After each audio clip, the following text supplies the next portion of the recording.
حضرت زید بن دسنہ رضی اللہ تعالیٰ عنہ بڑا خوبصورت واقعہ ہے، اور واقعہ کیا، ان کا ایک جملہ ہے، ان کا ایک جواب ہے جو انہوں نے اس وقت، جو ابھی مسلمان نہیں ہوئے تھے، حضرت ابو سفیان کو بولا تھا، برجستہ ان کے سوال کے جواب میں انہوں نے آگے سے ارشاد فرمایا تھا، اور اس سوال کی گہرائی اور اس میں غیرت اتنی ہے کہ سمندروں کے اندر اتنی گہرائی نہیں ہوگی اور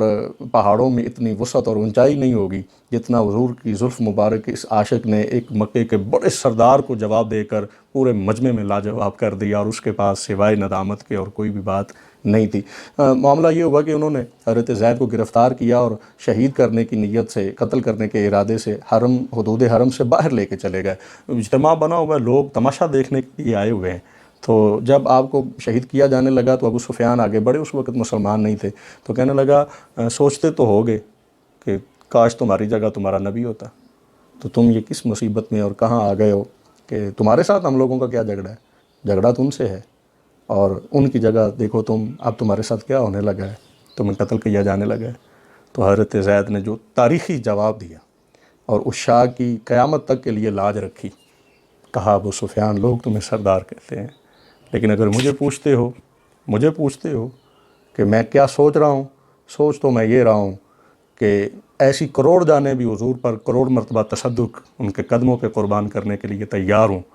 میں یہ بھی پسند نہیں کرتا کہ میری جگہ پر میرے محبوب کے پاؤں مبارک میں کانٹا بھی چبھ جائے۔ جان دینے اور باقی کے معاملات تو بڑی بات کی باتیں ہیں، مجھ سے یہ بھی تو ذرا، میرے تو دل میں یہ خیال بھی نہیں آیا،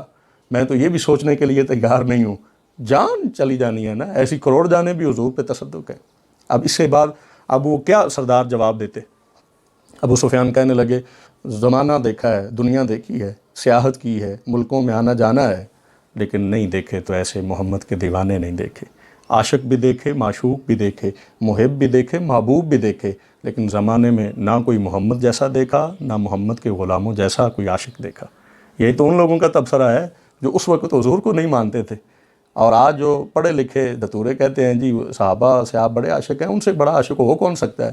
تو ان کے عشق کی داستانیں تو ایسے ہیں کہ اس وقت کے بظاہر اسلام دشمن بھی یہ بات کہنے پر مجبور تھے کہ بھائی عشق دیکھا ہے تو حضور کے غلاموں میں دیکھا ہے۔